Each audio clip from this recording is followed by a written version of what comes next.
Nakalaya nga si Xavier pero pinagbawalan ito ng kanyang lolo na malapitan man lamang at mayakap ng ina niyang si Lailani. Kaya hanggang tingin na lamang si Lailani pero masaya at nakalaya na rin ang anak.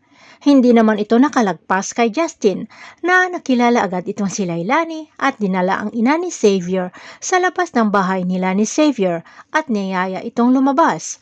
Sa umpisa ay may pag-alinlangan si Xavier na baka meron illegal na naman itong si Justin. Saad ni Justin ay illegal para sa kanyang lolo. Gulat si Xavier na nakita sa labas ng gate ang mami niya. Agad nagtago sila sa loob ng sasakyan ni Justin para mayakap at makausap ang ina, pero gulat nang biglang dumating ang kanyang lolo at kinaladkad palabas ng sasakyan si Xavier at inutosang pumasok sa loob ng bahay. Naawa si Lailani sa kanyang anak na nakalabas na nga sa city jail pero parang kulungan na rin dito sa bahay ng kanyang lolo. Samantala sinisisi ni Raymond si Charlene kung bakit nawala si Libby. Kaya iyak nang iyak si Charlene at tinatawagan ang hindi naman sumasagot na anak. Pero anong malas na nasnatch ang kanyang telepono na kahit anong habol ni Charlene sa snatcher ay lalo lamang siyang napahamak ay napasubsob siya sa kalsada at pinagtitinginan ng mga tao. Agad pumunta si Charlene sa barangay hall at humingi ng tulong para makita ang CCTV footage kung saan huling nakita itong si Libby. Hanggang nakita sa CCTV na naglalakad itong si Libby. Pero wala na silang Libby na makita doon sa labasan dahil sira na ang CCTV sa lugar na iyon. Agad namang napasugod si Raymond na kagagaling doon sa bahay nila ni Xavier at nalaman na wala doon si Libby.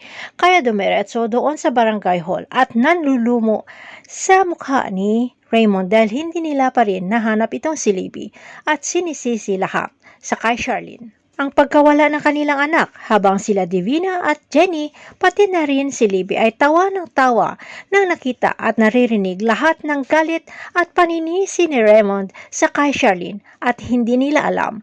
Habang nag-uusap ang mag-asawa ay kinukuhaan naman sila ng video. Si Divina naman ay masayang masaya sa nakita at narinig na napapagalitan ni Raymond itong si Charlene at hindi nila makita ang last na pinuntahan ni Libby dahil nakaplano na iyon bago pa man ang nangyari dahil sinira na ng tauhan ng kasama ni Divina ang CCTV sa lugar na iyon. Samantala, napatawag si Lailani kay Divina kung nasa kanya itong si Libby at narinig naman ito ni Princess ang pag-uusap nila. Kaya nagtatanong si Princess dito sa kay Lailani kung totoo nga bang nakidnap itong si Libby. Habang si Divina naman ay agad napasugod sa bahay ng mga Cristobal. Naalalang-alala dito sa kay Libby.